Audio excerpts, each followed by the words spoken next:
Hai, welcome back to my YouTube channel. Aku Steven Adrian, aku adalah seorang farmasis. Hari ini aku akan membahas sebuah topik yang diminta oleh salah satu penonton yang bernama Husna Sydney. Sorry, aku lupa namanya siapa. Pokoknya intinya itu ada yang meminta akan membahas dari penjelasan bahan St. Ives Chamomile Daily Cleanser secara lengkap gitu kan ya. Jujur aja aku nggak menyangka kalau ternyata akan ada banyak yang suka gitu kan ya, terutama kan tidak banyak orang yang peduli gitu loh terhadap ingredients fullnya itu apa gitu kan ya.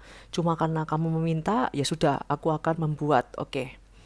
Aku sambil ada contekan ini ya, karena aku nggak hafal bahan-bahannya apa, jadi aku buka dari Saint Ives-nya langsung, kelihatan enggak? Nah, Saint Ives-nya langsung biar tidak salah info kalau ini takutnya beda ingredients. Oke, yang pertama adalah water. Nah, water kita tahu lah air ya biasa. Yang kedua adalah kokamidopropylbetain. Kokamidopropylbetain itu merupakan sebuah surfaktan yang fungsinya adalah untuk menghasilkan busa, tetapi dia itu termasuk surfaktan yang gentle.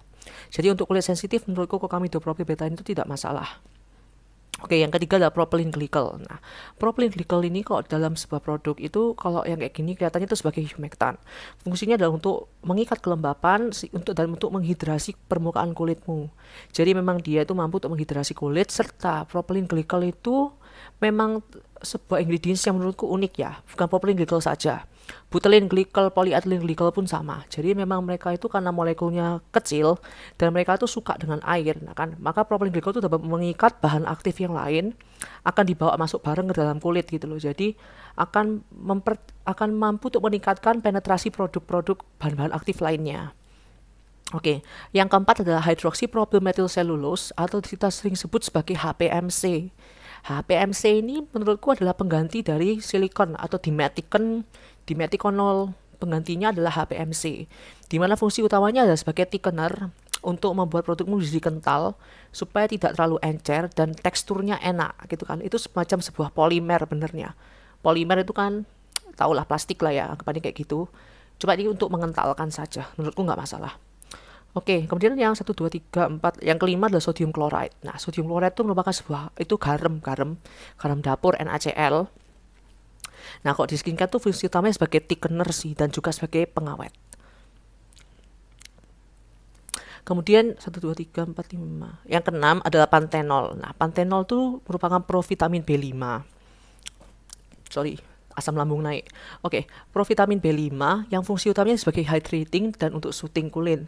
Serta juga bagus sebagai hydrating, soothing, sama wound healing. Nah, wound healing itu juga bagus gitu. Jadi mereka memang bagus untuk menghidrasi kulit, menenangkan kulit, dan terutama memang biasanya untuk menghidrasi si panthenol itu. Dan untuk kulit sensitif bagus. Kemudian ada phenosietanol. Nah, phenosietanol ini merupakan sebuah pengawet. Nah, fungsi utamanya sama sebetulnya seperti paraben gitu kan ya. Cuma karena banyak orang yang sudah mulai takut menggunakan paraben, makanya sekarang banyak pabrikan yang menggunakan phenosietanol sebagai pengganti dari paraben. Kemudian ada disodium EDTA. Nah, disodium EDTA ini benernya fungsinya utama itu adalah untuk menetralkan logam-logam berat gitu kan ya.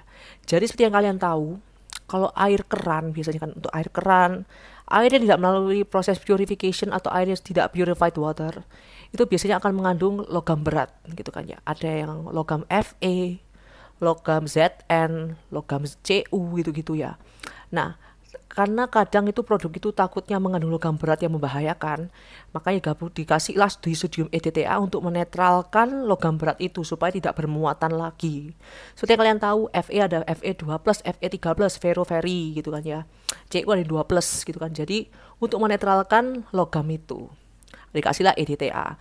Namanya chelating agent, atau dia juga bisa berfungsi sebagai pengental produk gitu kan. Jadi multifungsi, bisa untuk mengentalkan produk dan untuk membantu busa itu semakin banyak keluarnya. Karena logamnya netral, busa itu semakin bisa keluar lebih banyak gitu loh. Kemudian ada tocopherol asetat atau vitamin E. Nah, vitamin E ini banyak banget digunakan terutama untuk mengobati kulit kering dan untuk mengobati eksim biasanya. Jadi vitamin E itu bagus untuk, karena dia itu kan minyak kental ya, jadi itu bersifat emollient.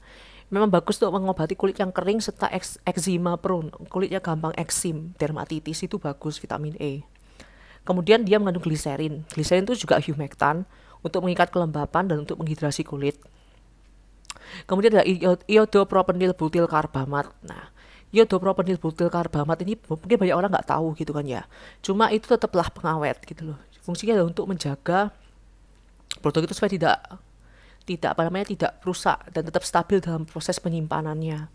Nah, kenapa kok mungkin ada orang bertanya-tanya, loh, pengawet kan bahaya gini gitu. Jawabanku adalah begini, kalau misalnya produk kalian tidak ada pengawetnya, malah itu yang bahaya. Kenapa? Karena takutnya tidak akan bertahan lama, dan ketika kalian gunakan produk itu sudah rusak duluan, terkontaminasi bakteri, jamur. Nah, itu malah akan berdampak lebih parah lagi untuk kulit kalian dibandingkan pengawet itu ke kulit kalian gitu loh. Jadi pengawet itu tidak masalah menurutku. Kemudian ada yang terakhir adalah Camellia recutita atau matricaria. Matricaria ini merupakan nama lain dari German chamomile. Nah, benernya sama, chamomile juga. Nah, seperti yang kalian tahu, chamomile itu berupa essential oil biasanya. Itu mereka benernya ada parfum ya. Itu tetapnya ada fragrance yang tersembunyi gitu, tapi tetaplah itu parfum. Nah, biasanya chamomile ini memang banyak banget digunakan untuk syuting biasanya.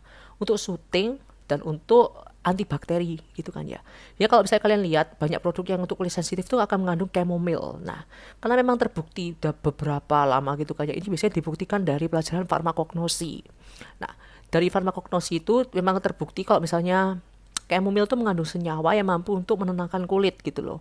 Jadi memang bagus dan tidak akan menyebabkan iritasi pada kulit sensitif.